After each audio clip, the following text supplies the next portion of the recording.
a street evangelist. Okay, that's what you were saying, that you was inspiring people in that way. Right. Has that light been dimmed a little bit? I wish I would reach out to me more.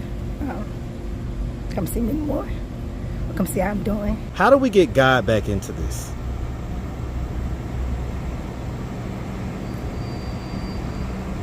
Man, I don't know. What was it that the guys was talking about that led you back out here? Sex. Their voice alone make you want to go back out. Their voice? Yes. It would turn you on? Yes. Did any of your people see it? Yes, they seen it. My family seen it. What was their response? My daughter, she was crying. Is God not enough? God is more than enough. He's more than enough. He's way more than enough. So why do you have to keep running back to these same destructive behaviors and habits? What's up, YouTube? It's summertime and things are heating up in Atlanta. Make sure you go cop the merch at AtlantaStreetInterviews.com. Now back to the content. What's up, YouTube? Atlanta Street Interviews out here with an update. So guys, this is her. I mean, you say you was a choir director at one point. Yeah, I was licensed evangelist. Motivational speaker. I've tutored people. I've counseled marriages and certain different ones. Even ones I hear. Even people I've spoke to out in the streets, they gave up the drugs. I spoke to the drug dealers, they gave up selling dope. It's just amazing how God even used me in the midst of this. But I talk to a lot of people that give a lot out here. Why do you think you can't do that for yourself? Okay, so you see who that is. It's been a long time. It has. Where the heck have you been? I've been here and there, different areas. Been at home for a minute and stuff like that. Okay, so you was home for a minute. What made you come back out? The mic on my back started. Well, it really started with my triggers. Listening to different music and talking to different guys on the phone. Led me back to the streets. So what was it about the music or what the guys was talking about on the phone that led you back out here? But the music that you hear is like sexual music, music you used to listen to on the streets. It kind of made me miss the streets. And when you get to talking to guys on the phone, they kind of... Come over here a little bit just so that the thing is maybe in the background. I don't want the noise in the background to be... They kind of... Hey! They kind of wheel you back into the streets. Okay, so you feel like the music... What was it that the guys was talking about that led you back out here?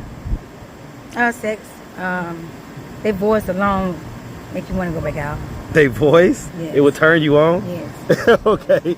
How long was you at your people's house to where you wasn't out in the streets? Well, I wasn't there long. I just stayed for like 3 or 4 days, go back out. Oh, okay. So that was just like... So that's just like every time and then like a few days... Right. You get that urge. Yeah. Okay. Wow. So even though, because when I talk to most women who do sell themselves and things like that, they say that they don't really like sex a whole lot. But you're saying that for you. Well, we really don't like it because we do it over and over again. Right. But when I use drugs, it arouses me. It make me want to have sex. What drugs specifically? Crack cocaine. Okay, so is that like every time you smoke it or like just sometimes, or how does that work? It depends on what kind it is. You have some drugs that cause you to be down and out. You have some drugs that cause you to be hype. It depends on what kind of drug it is. Right, but I'm saying, hold on real quick. As far as the crack goes specifically, is it a thing where like every time you smoke that you feel that way, or does it? Yeah, but see, people sell crack. But I'm the same kind of chemical. Okay, so sometimes it be having different stuff in it. Right. Okay, got you. Okay, so your video was popular. What was the reactions or anything else that you can tell me that happened after the video? I had people to come up to me and ask me my signature, or ask me, "Are you a lady that was on YouTube?" And I said, "Yeah." And they wanted to talk to me or whatever. And some hugged me, some gave me money. They were just really interested in my story. Wow. That's something else. How did that make you feel? Inspirational. Like I helped someone uplift them, or gave them some ideas on what's going on out in the streets. Yeah. I tell you, man, one of the things I'm proud of for my platform is that when people get recognized out here, it kind of gives them like a little boost in self-esteem, you know, a little boost in pride. Right. It's like, you know, you feel a little bit proud that people recognize you and want to get to know you further, that type of stuff. That's really cool. That's really cool. Did any of your people see it? Yes, they seen it. My family seen it. What was their response? My daughter, she was crying. They didn't know. They didn't know some of the things I said. They didn't have no idea that was going on. They was kind of hurt. But it helped them. To the point where my daughter wrote something in my comments. What did she say? And she was saying something like she wished she could speak to you about how it was without me. Ooh. Huh. So y'all got a chance to talk about that? Yes. And how did that conversation go? It went okay. It went okay. She hugged me at the end because she didn't know a lot of stuff that was going on with me. So, specifically, what was it that she didn't know that illuminated her perspective on your life? She didn't know that the reason why that I really went out to the street because I wanted to hear my dad say I'm proud. Because you what? I wanted to hear my dad say he was proud of me. So that really took a shock upon him. Okay. Whew, okay. We see you got your outfit on. And I ain't gonna lie, I saw the pink from the side of the road and I was like, it may be a good interview. And I get over here and I'm like, wait, we've talked before. And then because it's been a couple years. Yes, it has. Right? And so, okay, so you've been here, there, stuff like that. Are you content living this way? Not really. I have my ups and my downs. I have people that still use me or hurt me. Then you have your good days. I mean, I seen you have like a something with your leg or some type of limp. Did you have that when we met? No. So what's going on? Like what happened? I was in a car accident. What happened? Jesus. I was in a car accident. And the man was using drugs, and I had told him don't use drugs while we're driving, and he did anyway. So was this a customer? Okay. It's someone I knew. And, okay. All of a sudden, while he was using, he looked at me. I was telling him to slow down. And all of a sudden, he looked at me and said, "Who are you? You trying to kill me?" I said, "What?" And so he took the speed all the way up to 80, looking at me driving like this. And so we hit a tree on Martin King and Joseph Lowry at the McDonald's and the BP. Whoa. That's my area. I'll be over there doing a lot of interviews. Yeah. So hold on. We hit a tree right there. Hold on, because Martin Luther King and Joseph Lowry at the McDonald's and the BP gas station. Well, hold on. There's the gas station, but there's not a McDonald's at that intersection. So that intersection is right up the street from the Walmart, Chick-fil-A. It used to be a McDonald's right there across the street on the side. Okay, so maybe the McDonald's shut down or whatever recently. But yeah, so okay, MLK and Joseph Lowry. Wow. That's where y'all got into an accident at? Yeah, we hit a tree head on, and I didn't have my seatbelt on. So I broke my pelvic bone and my hip bone and my knee bone. And they told me I'd never walk again. I was in a wheelchair for 9 months. Ooh. Okay. So how do we get God back into this?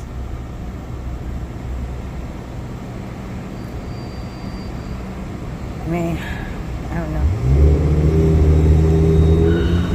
By reaching out to folks that are into the church. Because the part of your story that probably resonated with a lot of people was you were saying I'm a street a street evangelist. Okay, that's what you were saying, that you was inspiring people in that way. Right. Has that light been dimmed a little bit? No, it still happens. You know, it still happens out here. But what about the light inside of you? It helps me. You say what? It helps me. To try to do the right thing. I guess what I'm trying to figure out is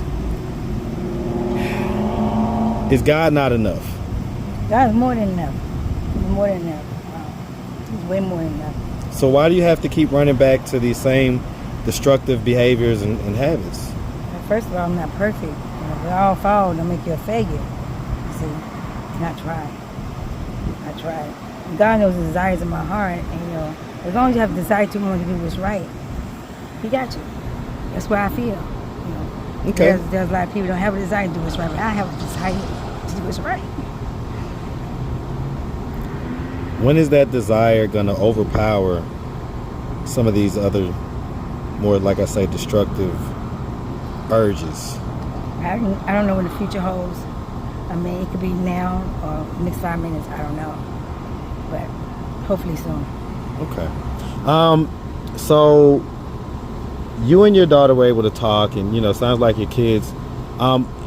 Would you say that y'all have a better relationship today than before the video? Yes. We have a good relationship. Me and my daughters. How do they feel about your current situation? They don't judge me. You know what I'm saying? They ask me if I need some help or do anything they need me to do for them. They ask me if I want to come over. You know, they always lend a hand to me, especially my sons also.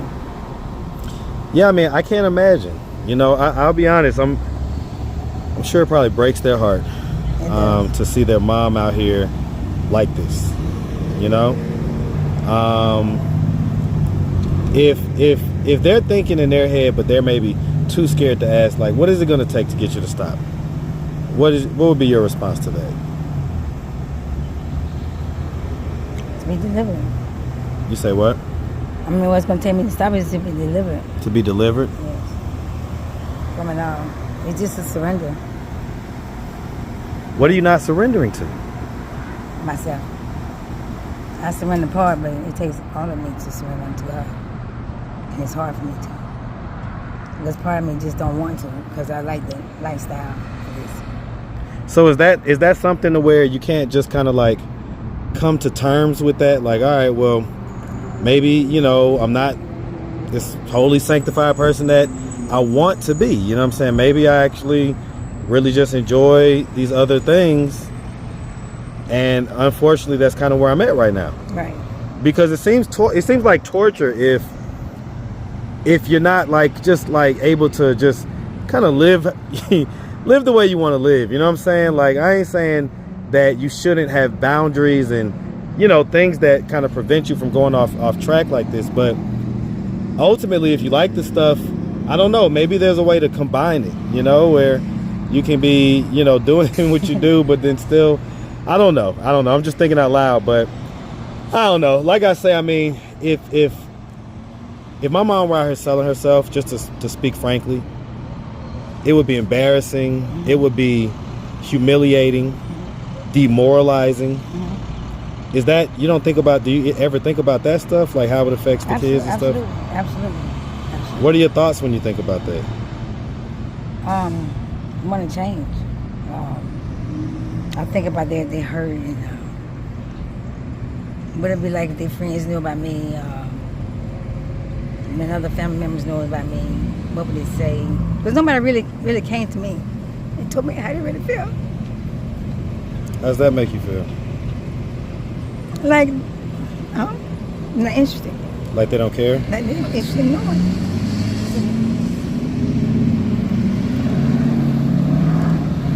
So then that just highlights what we was talking about earlier as far as people coming up to you after the interview and wanting to talk to you, wanting to know about this and that, which is even different from your family. So you want them to like give a F more. You want them to come and shake you up a little bit, be like, hey, come on, let's do it, come on. It really made me really feel worthy.